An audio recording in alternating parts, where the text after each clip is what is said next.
whoever is here. If you come wandering in, thank you for coming. This is Clarence Goodman, a self-styled entertainer and historian whose actual and literal travels have taken him all over the world and all over the place. His love for his hometown and eventual return to it have proven to be a blessing, as his efforts have made him a favorite of libraries, historical societies, radio, TV, and film. And he joins us today with Chicago architecture. And if you are not here in person, we hope that you will join us later on a recording of this. And there is Mr. Goodman, and off you go. Oh, there she is. Hello, everybody, and good evening out there to the disembodied world of Zoomland. Good evening. Thanks so much for joining us. However it is, and whenever it is you get here, welcome to Burnham, Mies Gang and their Legacies, Chicago architectural milestones, where we have a very brief and casual but fairly intense look at not only the roots of Chicago architecture and the history of Chicago architecture, stylistic things through the decades and so forth, but kind of, and I'm hopefully not insulting anybody out there with this, but a Chicago kind of pocket guide to architecture, and certainly not for dummies, because no one who is a patron of the Eisenhower Public Library is a dummy. Big shout of thanks to my buddy Penny out there and everyone else with the Eisenhower Public Library. Please mute your phones. That doesn't apply. Kindly ask questions afterwards. That may not apply. All of the images, my friends, I'm doing so tonight within the fair use parameters of the American copyright laws. I am your cordial and loquacious and sometimes understated host. I'm Clarence Goodman. Here we go. Chicago. This is a lithograph of Chicago in roughly 1837, at about the time that it was incorporated. We were incorporated as a town with some 4,000 people. Now, one of the things with regard to the history of Chicago architecture and architecture in general is that Chicago is the incredible beneficiary of its youth with regard to the evolution of architecture and the innovations of architecture that began here in Chicago. How did we get from a swampland to, in my mind, the center of the universe with regard to architecture of the 20th century? How did we build, everybody who's out there, look at the dog, how did we get from a mud puddle to this magnificent metropolis? Without the use of bedrock, without any bedrock here. After all, Chicago was just a marshy, stinky, mucky swamp when first Father Marquette and Louis Joliet arrived here, the first non-Indigenous people to arrive. And then, of course, 150 years later, Jean-Baptiste Point du Sable at around 1790, the first non-Indigenous person to settle in this area of Chicago. And oh my gosh, in addition to all that mud, the onions, what are you gonna do with a natural onion garden that's the size of about 500 acres? What are you gonna do? Well, people start to trickle in. 400 people when Chicago was incorporated as a town in 1833, 4,000 when it's incorporated as a city in 1837. And then here's the big deal. The first incredibly seismic event in the history of Chicago and the evolution of architecture, indeed the beginning of architecture, just about a dozen years after Chicago was incorporated as a city, the Illinois and Michigan Canal comes along. Actually, it doesn't come along. It doesn't spring up spontaneously. Our wonderful cousins from Ireland who had just built the Erie Canal, heading out west, they arrive here and they are charged with building this. And why is this important? Of course, you know this is important because, my friends, with the advent of the Ibm Canal, the Chicago River to the Ibm Canal, to the Des Plaines and Illinois rivers, to the Mississippi River, to the Gulf of Mexico, around the Horn, well, not really the Horn, but around the shoe spoon, if you will, of Florida, up the eastern seaboard, to the Hudson River and the Hudson River Valley, up into the Erie Canal zone, across and through, back to the Great Lakes, and ultimately back to Chicago. And what does this mean? It means that Chicago is now the hub of an incredible, seamless waterway. And this is going to lead to one of the biggest, boomiest boom towns, certainly in the history of the Western civilization, but maybe in the history of all civilization. Chicago erupts, and by 1860, Chicago has roughly 1/3 people. That's in just 27 years since it was incorporated as a town in 1833. That's a lot of people. And then a couple of things happen that lead to this explosion of architecture. Bam! The Industrial Revolution erupts all over the United States. And because of this seamless waterway with Chicago as the hub, no town, no region is affected more by the Industrial Revolution than Chicago. And then immediately after the Industrial Revolution is really, really coming into full bloom, America enters the first of only 2 total wars that we have been engaged in. And of course, the Civil War is not only a total war with regard to both the North and South, but industrial cities like Chicago really, really come into their own during the Civil War. We had just gotten to the confluence of the Ibm Canal in Chicago, the Industrial Revolution hitting this world and this country, and especially our town like none other, and the advent of the Civil War. All of these things collide into one another, and one more seismic thing, which is going to start our narrative, of course, the Great Chicago Fire. Chicago Fire begins in 1871. So for those of you who weren't here, and that's all of you, Chicago's population has grown from 400 people in 1833 to 1/3 people, more than 1/3 people by the time of the Great Chicago Fire.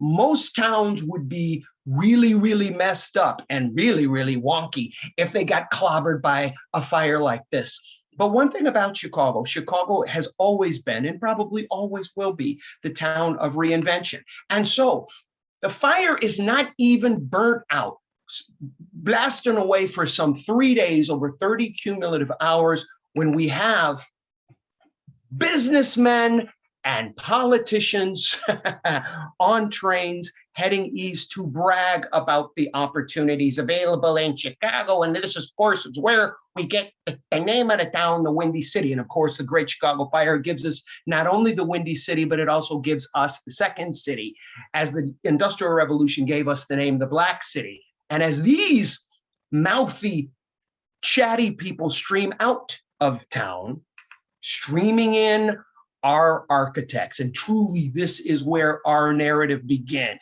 This is the wonderful thing about Chicago. No other town in the modern era, that is to say, from 1850, the Victorian era overseas, and the Gilded Era, slightly before the Gilded Era here and beyond, had an opportunity to completely reinvent itself. And so these architects come in with a clean slate.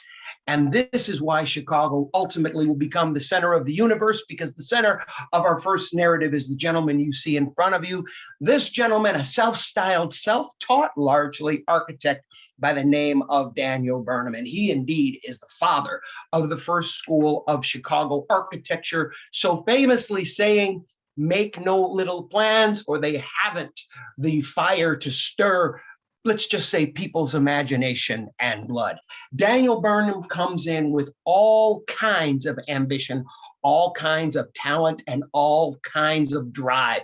I wish this were a color picture, because apparently this man had blue eyes that were second only to Frank Sinatra's as far as how piercing they were. One of the first gigs that Daniel Burnham gets in Chicago, and indeed, this is a testament to the immediate post-fire era, are the Union Stockyard gates. And fortunately, even though the Stockyard closed many decades ago, the Union Stockyard gates down there at Exchange and Halsted, they're still there. And they greet you and welcome you into a tribute, an homage, not only to the Union Stockyard itself, but also Chicago, the Chicago Fire Department. in so many ways, the Union Stockyard gates are a harbinger of what's to come and a real cool indication of the backbone of the first school of Chicago architecture, and that is Lamont or Joliet limestone. Use what you got. We've all had a hobo stew. We've all heard of hobo stew. We've all made hobo stew, meaning, hey, what we got in the refrigerator? Hey, we got some eggs. We got a whole bunch of other stuff. We're going to make a hobo omelet. In many ways, architecture, especially the first school in Chicago, architecture is hobo architecture, with apologies to everybody, because we're using what was available to us at the time. And here's the deal.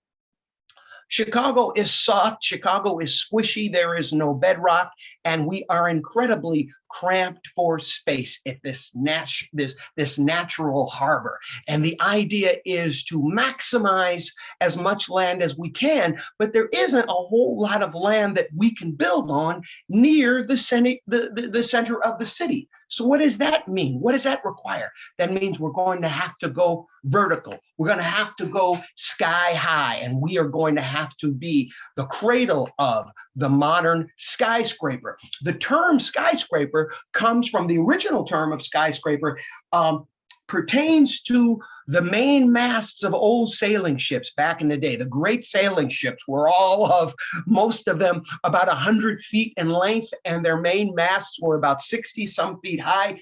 These appeared to scrape the sky, and that's where the term comes from. And then coming up, as we get into the new world and we get into the world of huge, huge, huge farms and the American commercial and industrial machines and so forth, we have big, big grain silos and big, big grain elevators. These are the inheritors of the term skyscrapers before anybody knows how much of the sky can be scraped when it comes to architecture. And so, my friends, this leads us to the Gilded Era in the United States and the Gilded Era in Chicago specifically, with the world's first skyscraper. And that building was the Home Insurance Building of 1889 at the junction of Adams and LaSalle in the financial district. And this was truly, truly, truly old school. That is, before we had steel reinforced concrete, we had load-bearing buildings, and we had bricks and blocks and mortar and so forth. And so these early buildings of the first school were masculine and hulking and bulky, and they were built with very, very thick rocks. And so much of these buildings were built of Joliet limestone and Joliet limestone, which we see all over the place. And then, of course, and let me back up just a hot second right quick. The Home Insurance Building, sadly, was torn down. This would be one of the ultimate architectural landmarks in all of America, if not all of the Western Hemisphere, but it was indeed torn down. And this is one of the last big presumptive landmarks in Chicago, architectural landmarks, that was torn down, because there's a whole lot of landmarks here in Chicago, and they tried to preserve them as much as possible. Moving on a couple of years later to a building that is thankfully still there, the Monadnock Building, which is in the Federal District of Chicago, and it is on Clark Street between on Jackson Boulevard between Clark and Dearborn. The Monadnock Building, the name itself means mountain in the middle of nowhere. Some of you who are from back east or been out there, you know there is a mountain called Monadnock. Well, the Monadnock Building was the biggest load-bearing building in the world at the time of its construction. And indeed, today it is still the largest load-bearing building in the world. This is steel reinforced concrete, and this was with incredibly thick walls bearing the load of the building. When you walk along the Monadnock Building, right underneath where the sign is, where the doors are, you can see that the walls are some 6 feet thick, bearing the load of the rest of the building. But we're just getting started there. It is still there. And so Daniel Burnham and the first school of Chicago architecture erupts right around the early 1890s. Here is another building courtesy of Daniel Burnham and his partner John Root. This is the incredible Rookery Building, also on LaSalle Street in the financial district. This is a magnificent, beautiful first school building, creamy, rich, early first school in that it is dark brown as opposed to the terracotta white that you'll see, or I should say cream colored later on. This is indeed the top floor of this building, housed the offices of Burnham and his great partner, John Root. Also, Daniel Burnham, responsible for the flagship store of the flagship chain for many, many, many decades in the American department store experience. And of course, that is Marshall Field's on State Street. And then kitty corner from that, one of my favorite first school buildings that was not built by Louis Sullivan. This is the Reliance Building, also now known as Hotel Burnham, with the Atwood Room on the first floor. This is an absolutely magnificent building that is not so masculine like many of the first school buildings that Burnham designed, but the windows are open, the windows breathe, and then the first floor is this wonderful mosaic, if you will, of wrought iron and design. And I had mentioned Daniel Burnham and his great partner, John Root. They were on their way to being the Lennon and McCartney of the first school of Chicago architecture. But in 1893, early in 1893, John Root passed away, actually late 1892, if memory serves, leaving Daniel Burnham to fend for himself. And he did quite nicely, thank you. But the Burnham-Root partnership was not the only one in the first school. We also had another collaboration, and this was typical of the first school, Halliburton Roche in Chicago, who were responsible for the magnificent Marquette Building at the junction of Dearborn and Adams, with the relief sculptures there depicting the arrival of Father Marquette in Chicago and other such things. And also, I think Marquette University's last appearance in the Final Four. I think that's included there too. But this is early terracotta. You can tell the early terracotta buildings because they are dark brown, generally speaking. And then we have the beautiful Brooks Brothers building. Now, this building is on Jackson, and there's so many wonderful buildings between, I want to say, Canal Street and Clinton Union Station, going all the way to Michigan Avenue. And this is one of the most important ones. We have the introduction of the Chicago windows here, the Chicago windows. When you see these big, big diptych and triptych windows, these are the Chicago windows. And they're called the Chicago windows because, one, they were largely invented in Chicago out of necessity. Chicago was called the Black City because during the Industrial Revolution, the buildings were covered with soot. The sky was filled with smoke. And so as soon as technology and advancements had been made in the crafting and bending of glass, windows got bigger as they got stronger. And thus you have the Chicago windows. And also we can see another telltale sign of first school, the beautiful ornate detail that you see there. Also, another architectural partnership in Chicago, Dankmar Adler and Louis Sullivan architects. Louis Sullivan, had he not been working kind of sort of in Daniel Burnham's shadow, he would probably be one of the most renowned architects of his era. He probably is here in Chicago and a few other places, but he had a problem with liquor, and it cut his life short, and it really, really undermined his career. Maybe this is why he's my favorite architect. He had a substance abuse problem, and this fueled his creativity because Louis Architect, yeah, that's his nickname. In my house, we call him Louis Architect. Louis Sullivan was one of the most gifted and one of the most fluid and one of the most decorative architects of his era. And he gave us some beauties in Chicago. And he also gave us the telltale line, form follows function.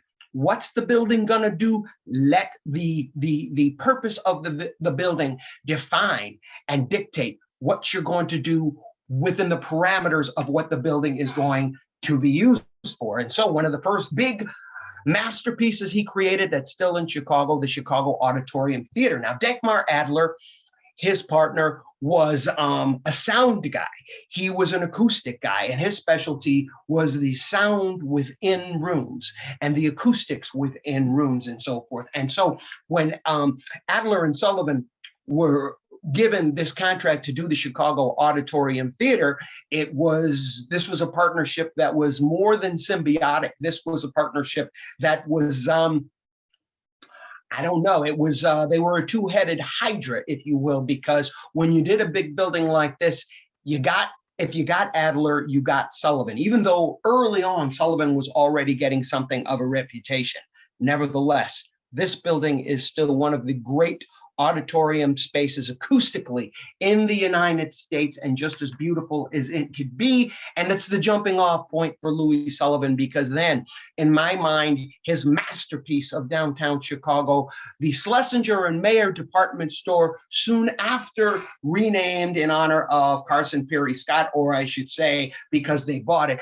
Carson Perry Scott and Company, and now, of course, Target and the Sullivan Center. This is, in my mind, beyond, this transcends being a department store. Walking by the Target / Carson Perry Scott / Schlesinger Mayer department store, there are spots there that are as beautiful as walking by the Eiffel Tower for the first time, the first floor with the beautifully ornate wrought iron, absolutely amazing. And so here's our first problem.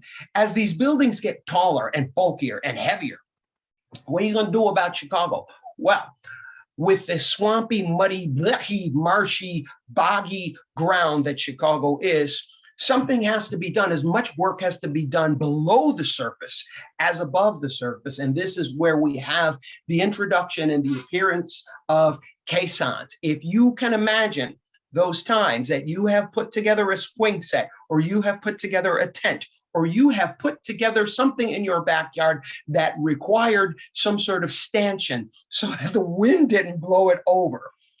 It's the same principle. Put a stanchion in there, then build the building with the stanchion, not only keeping it in place, but keeping it secure and acting like doubling up on the foundation, if you will. If you can imagine when you hung pictures on the wall in drywall, and it was a particularly heavy picture, you got to put those anchors in there before you apply the screws. It's the same principle. And so Chicago and the rest of the United States is rolling along, tra-la-la-la-la-la-la-la-la, looking forward to the 20th century being the century of American architecture, when something happens on the way to the 20th century. L'Exposition Universelle opens up in Paris in 1889. Paris's World's Fair, with, of course, the centerpiece, the aforementioned Eiffel Tower. For those of you out there who have never been to Paris and who appreciate beautiful things and appreciate architecture, once the pandemic is over, and God willing and your health provide, get yourselves over to Paris just so you can see the Eiffel Tower in person. Pictures don't do it justice. And if you can, kiss somebody underneath the Eiffel Tower too. It's good luck.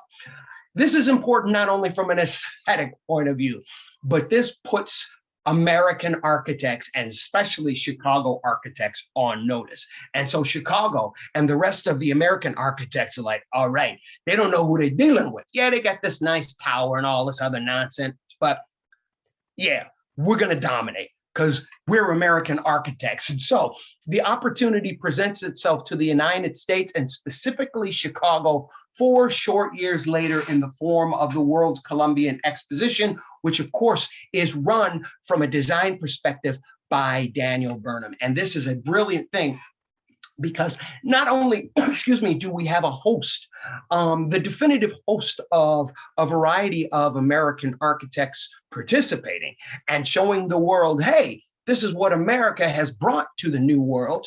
It is showing even more specifically, hey, this is what Chicago is bringing to the world. Chicago is the city of the future. But from an architectural perspective, Louis Sullivan is kind of ticked off, because he says, oh my goodness, this is going to set back architecture 100 years. Didn't stop him from cashing the $10,000 check that he got for doing his building. But more important little things are uncovered. Let me back that up just one more bit here. In the foreground of this picture, ladies and gentlemen, you see the legendary wooded island. This is the island that now has the name of the Osaka Garden. If you've never been there to the basin behind the Museum of Science and Industry, it is some kind of something. Anyway, back in 1893, the wooded island was the arena, if you will, for the Japanese National Exhibit. And it was a wonderful thing, and it attracted all kinds of visitors to see this magnificent architecture. Because remember, the Far East, countries like Japan and China were very, very secret still. They were still behind, let's say, the bamboo curtain. We're going to borrow that expression from Winston Churchill and whoever applied that to Southeast Asia. The bamboo curtain 150 years ago was a cultural curtain between the Far East and the West. And so people got for the first time to see Japanese architecture and Japanese customs up close. And one of the young Americans who constantly visited this, he was absolutely captivated by this Japanese architecture, was this young man. His name was Frank Lloyd Wright, and he worked for Louis Sullivan for a while as one of Louis Sullivan's draftsmen. And he essentially became even more and more of a right arm to Louis Sullivan as Sullivan kind of descended into the rabbit hole of alcoholism. However, Frank Lloyd Wright saw inspiration, and he took inspiration from the Japanese architecture, and it started to manifest itself in his Prairie School of Design. Of course, this is full flower, but as he started to design homes on the sly, moonlighting, if you will, Louis Sullivan fired. But they became friends later on in Louis Sullivan's life. But as you can plainly see the influence of Japanese architecture in the Frank Lloyd Wright Prairie School. And of course, we've got these all over the Midwest, but especially in Chicago on the north side, and especially down in Hyde Park and Washington Park. Another thing about the World's Columbian Exposition, not only did we have all kinds of architectural innovations and all kinds of architectural ideas that erupted and flowed, but one of the most important things that doesn't get talked about enough, many people say that the World Columbian Exposition was the ground zero of modern city planning, and we owe this to Daniel Burnham. And Daniel Burnham, this seed of city planning was planted with the World's Columbian Exposition. And then nearly 2 decades later, it came to complete fruition with the 1909 plan of Daniel Burnham. Daniel Burnham, very late in his career, he passed away in spring of 1912. He sat on the top floor of a building that he designed, the Railway Exchange Building across the street from the Art Institute of Chicago, and he looked out these windows, this commanding view of Grant Park and the Loop and everything, and he got this idea of how Chicago could be this city of islands, human-made islands and human-made piers and boulevards and thoroughfares and so forth. And the idea was to center the city in such a way that whenever anybody looks at downtown Chicago, they will be blown away by the skyline. And it worked.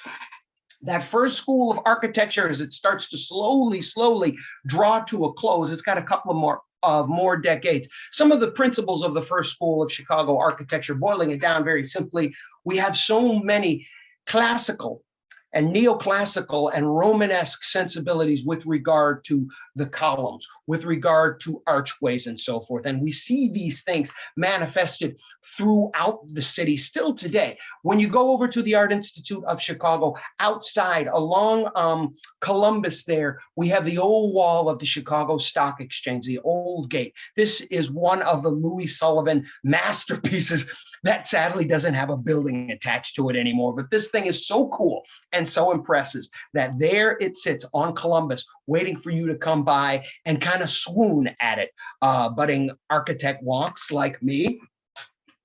And then when we see our houses of worship that are built throughout the first school, we see the Joliet and the limestone, Joliet and Lamont limestone, and we see many Gothic revival sensibilities, particularly in houses of worship like this, the Fourth Presbyterian Church on North Michigan Avenue there, right at the near the summit, if you will, of the Magnificent Mile. And then this is what I was talking about a little bit ago. The detail of the wrought iron of the facade of the Carson Pirie Scott, Schlesinger and Mayer, Target, Sullivan Center building on State Street. And then we get into some high terracotta in buildings around Chicago when we see buildings like this. Of course, the Wrigley Building, the first tower of the Wrigley Building, which I believe was erected in 1924, as we start to creep towards the end of the first school. And then, oh my goodness gracious, perhaps the highest form, the highest example of the first school as far as Art Deco architecture is concerned. This is the Carbide and Carbon building on Michigan Avenue, appropriately enough designed by the sons of Daniel Burnham, Daniel Jr. and Herbert Burnham. And then we have Art Deco all over when it comes to facades and it comes to the marquees of many of our beautiful theaters in the theater district. This picture of the Chicago Theater is just so cool with those cars streaming along the freshly rained on street pavement of State Street there. And then, of course, nothing says Gothic revival like flying buttresses, and no flying buttresses fly more beautifully than the flying buttresses of the Tribune Tower, also, of course, on Michigan Avenue. And then as we look down the Canyon of Commerce, LaSalle Street, that canyon of all of these financial institutions, looking from Wacker Drive all the way south to the Board of Trade building, you are surrounded by the financial district and every possible example of the first school of Chicago architecture. There's so many buildings in this little spot of Chicago that are consistent with pre-1900 buildings that oftentimes when a period movie is being shot, even if the film is set in New York or Boston or some big city, they come to Chicago to shoot it because this is the greatest collection of first school buildings in the United States. So, bedrock, what happens? Well, we have this transformation. As technology increases, we go from rock, we go from stone, we go from limestone, Joliet and Lamont limestone and the like. And then we get into iron. And then eventually we get into steel and steel reinforced concrete. Now, I'm not trying to be funny, even though with Laurel and Hardy, Curly Howard, and Fred Flintstone, that's pretty hilarious. I want to do an analogy for you. One of the things, I try to boil these things down. Those of you who were children at one time, and that's all of you, and those of you who have children, had little children, or have little grandchildren. Imagine a toddler playing with blocks and building a tower. This is rock. Then imagine a preschooler or someone in first or second grade building something with a tinker toy or an erector set. This is iron. And then imagine a 10-year-old boy or a 10-year-old girl all the way into their teens building something with a Lego kit. This is steel and steel reinforced concrete. Dig? And then, as we move unexpectedly out of the first school of the first school of Chicago architecture, we suddenly come to the end of it because of the Great Depression. And the Great Depression is the first of some incredible social twisters that are going to knock America and Chicago on its backside, but Chicago being Chicago reinvents itself on the fly, like changing a line during a power play.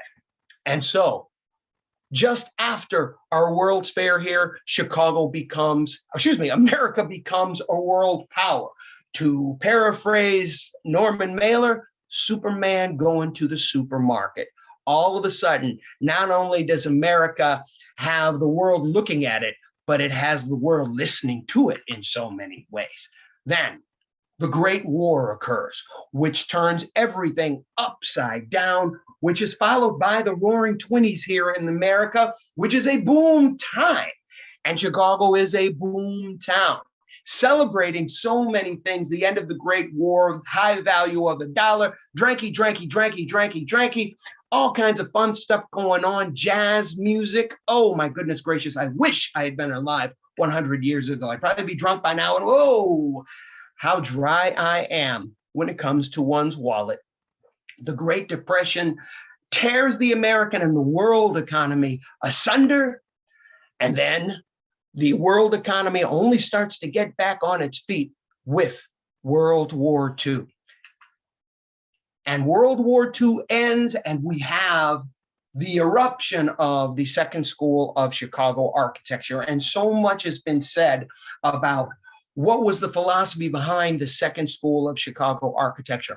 One of the things that most people I've spoken to said, we're sick of European influences and European sensibilities, and a new kind of American minimalism with steel and glass was starting to take over. Yeah, Uncle Sam is sick of Europe.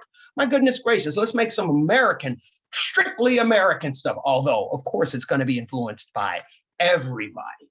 Steel. What we make more of than anybody in the world, steel. So let's get to building, let's get to designing, and let's get to making new architecture for the second half of the 20th century. And indeed, my friends, the first steel skyscraper begun after the Second World War, a national landmark right here. The Inland Steel Building on Dearborn Street in downtown Chicago. And that this was completed in 1955 is nothing short of an absolute miracle, because when you go up to this building, you look at it, you say, my gosh, look at this stainless steel, look at this glass, look at these windows, breathe, look at this recessed lobby. You say, oh my goodness gracious, this must have been built in 1980, 1985. It was built so far ahead of its time. It's almost like when L. Frank Baum wrote The Wizard of Oz, inspired by the White City when he came up with the Emerald City. And in my mind and in my imagination, there are so many buildings, postmodern buildings around Chicago that really, really speak to or suggest the Emerald City. But maybe that's just me and my vivid imagination. And then the Second School of Chicago Architecture starts in earnest with the arrival of this man, Ludwig Mies was his name. Ludwig Mies, let me try that again. Ludwig Mies was his name when he arrived from Germany. He arrived from Germany, and he was truly a Chicagoan. Even though he had taught at the Bauhaus School and had been in Germany during his formative years and so forth, this cat was on the make. He sees an opportunity and he runs with it. He has this whole philosophy of minimalism and steel and right angles and all buildings looking the same and all people dressing the same. And I actually met a few people who studied under him when I was a kid, and they said he was quite a guy. But Ludwig Mies changed his name to Mies van der Rohe, befitting his international reputation, because he turned 20th century architecture upside down, flippity, floppity, flip. And it all began in Chicago. How's that for alliteration? Minimalism. This guy came up with the less is more proposition when it comes to architecture. There he is with his ever-present cigar. And the funny thing is, for as simple as his buildings are, he was a real taskmaster when it came to the people that worked for him and that he taught. And this is the important thing about Mies that's actually much more important than Daniel Burnham. Not only did Mies bring a revolutionary style with regard to minimalism to Chicago, this is looks like the Everett Dirksen, no, the John Kluzinski this is one of Mies's buildings. They all look the same, and without context, it's hard to tell which ones they are. Yeah, I think this is the Dirksen building or the IM building. Also, up on North Lakeshore Drive, we have the two apartment buildings, I think 607 and 609 Lakeshore Drive, not only designed by Mies, but he lived in one of them. One of the most important things, though, Lake Point Tower, which was beautifully curvaceous and very feminine, and so revolutionary in its style and its application of the Miesian philosophies that it was not able to be produced and built until after Mies had passed away. This is the IBM Center, or it was originally known as the IBM Center, there on the river. This was the last building that Mies built in his lifetime. And you've seen how all of these buildings, with the exception of Lake Point Tower, are similar. The legacy, actually, though, that Mies gives us is not all of these buildings that he did that look the same. He built the Illinois Institute of Technology in Bronzeville. That he built this school in Bronzeville and designed all of these buildings is wonderful, because Bronzeville needed a shot in the arm by the 1950s. And so he built this school, which of course had a design and an architectural school, and he proceeded to begin teaching generations and generations and generations of Miesian disciples. And so after Mies himself had shuffled off his mortal coil, he had a generation of people who had studied directly under him, whose work you could see Miesian principles in. Most notably, we have Bruce Graham and Fazlur Khan, who first exploded on the scene in 1969 with the John Hancock Center, one of the most singular Miesian style buildings perhaps in the whole world. And then of course they followed that up. There it is in all of its splendor, all of its glory. It's shaped like an obelisk, so though it's only 90 floors, it looks much taller. And then of course, not only the crowning achievement of this partnership, the Sears Tower of 1974, but this was the last Miesian building built in downtown Chicago. From an engineering perspective, you had so many things that came into play with regard to the Hancock Center and the Sears Tower. In the case of the Hancock Center, the caissons that were used for it were incredibly deep, because that particular part of River North, squishy and muddy and icky. And then with regard to the Sears Tower, this building was so tall at the time it was built, it's actually for stability purposes, for stabilizing purposes, this tubing, if you will, you're actually looking at several different buildings kind of duct taped and super glued together to make one building, because that's how far advanced these guys were with this vision. And this, of course, is John Motusami, the first one of two African-American architects to study under Mies. John Motusami was most notable for Miesian buildings similar. Whoops, click. I have a remote control situation. There we go. Maybe at some point. There we go. He's most famous for the Ebony and Jet Johnson Publication Center publishing company on South Michigan Avenue, which is a landmark. And though it's not strictly Miesian, it certainly adheres to enough Miesian principles to be able to say, oh yeah, I know who that cat studied under. And this was the first high-rise office building built in America by an African American. And then, of course, much more Miesian, we had Mr. Motusami designing the Harry S. Truman College. And then this is Wendell Campbell. Wendell Campbell, another Miesian disciple. The shopping center he did, we see minimalism. We see a revivalist approach, of course, with the refurbishment that he did of the DuSable Museum. So this is the first where we're seeing a disciple of Mies kind of stray off of the thing. And then, of course, you see all kinds of Miesian principles with McCormick Center East, the original McCormick Center after the first one burned down in 1968. Now, when we get to some of these other Miesian disciples, we have a guy like Harry Weiss. Harry Weiss had embraced some of the techniques and some of the philosophies of Mies, but then he went off in his own way, getting back into steel reinforced concrete and having more flow to his buildings. That's the Seventh Church of Christian Science. It's there on Wacker Drive and Wabash, I do believe. And then my thumb is heavy today. I'm sorry, ladies and gentlemen. thumb. There we go.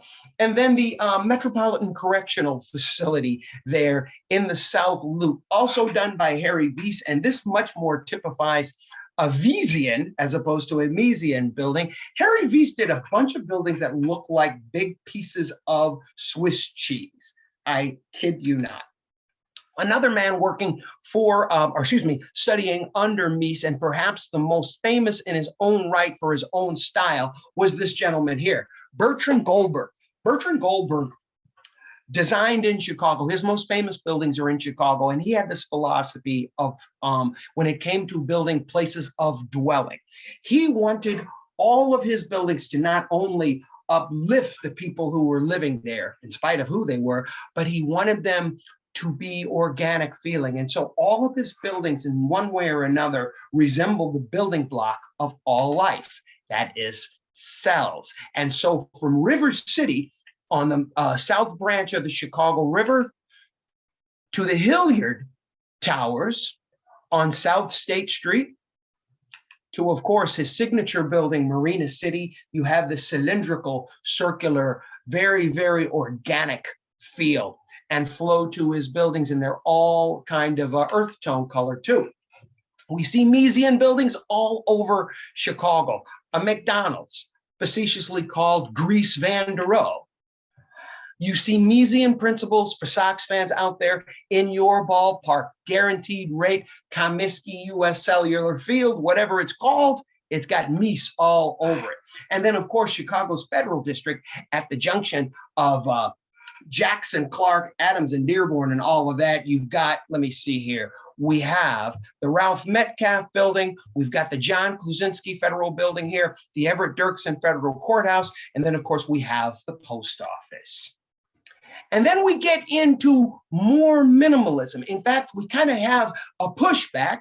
Let me shout out to Penny. Penny, how we doing? I got about, I think, 10 more minutes here, tops. We good? You are great. Okay, here we go. Home stretch, gang. Minimalism, postmodern, super duper minimalism. So if something is super duper and minimal, can it really be there? Ultra postmodern minimalism is nothing. I'm just saying that because I'm silly. Postmodern super duper minimalism is a pushback against Mies and all of his forebears to a certain extent, or all of his contemporaries. And is the postmodern period in Chicago the third school of Chicago architecture? You tell me eventually. The trial of the Chicago Seven. There were two Chicago Sevens. There was the political Chicago Seven on trial after all the shenanigans of the Democratic Convention in 1968, but there was also an architectural Chicago Seven led by the Seven, who were pushing back against strict, cold, ice cold, right angles, glass and steel minimalism of the Mies van der Rohe era. And you see there's a Mies there that I believe Ben Mies was Harry Wies's cousin or his brother, I forget. But all of these fellas winding up in this Chicago Seven of architecture start to make a big time noise. And the ones who reverberate the most today, the gentleman you see right there, Adrian Smith. Adrian Smith designs the AT&T building. Ah, look at that.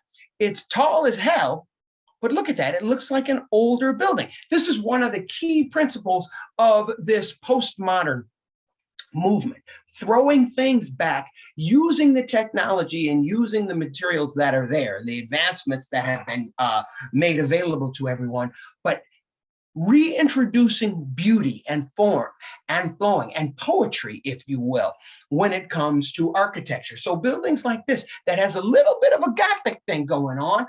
And then we've got, oh my goodness, the NBC Tower in River North, or actually not River North, what is that called? Streeterville. The NBC Tower that is not only a replica of Rockefeller Center in New York City, but it is a wonderful example of Eco Deco architecture, echoing the sensibilities of Art Deco. And then You have a beautiful postmodern building by Adrian Smith. This is the Trump Tower there, which opened up in 2008, the second tallest building in Chicago. And this is an homage, though it is a postmodern masterpiece stylistically when it comes to the design. It is an homage to old school Chicago. Each one of these setbacks here, comme ça, and comme ça, corresponds to the height of another Chicago landmark. So excellent job with that building. And then the late great, recently late great Helmut Jahn is one of the biggest practitioners of shaking everything up. Helmut Jahn was facetiously known as Flash Gordon. Many of his designs were all over the place and out of this world, like deconstructionism. The deconstructionism he used for the big Jim Thompson Center, which began its life in 1984 as the State of Illinois building. And then we have, oh my goodness, one of my favorite buildings, the McGladrey Building, also known as the Jukebox Building. This is on Wacker Drive in this wonderful battleship row, if you will, of not only postmodern architecture, but every sensibility of both schools of Chicago architecture can be found on Wacker Drive. As soon as you cross LaSalle Street, going west on Wacker Drive, and then it starts to bend at Wolf Point. That trip down Wacker Drive is the only, if you can only see one thing on a self-guided architectural tour of Chicago, that's really what you need to see. Also, we have the beautiful Citibank Tower and Northwestern Ogilvy Transportation Center. Look how this building flows like it is a waterfall. Another one of just a wonderful, wonderful building here. My mother was in line at the post office up in Michigan when they had a summer house up there, and Helmut Jahn, my mother dropped her package and she turned around, a gentleman was helping her, and it was Helmut Jahn.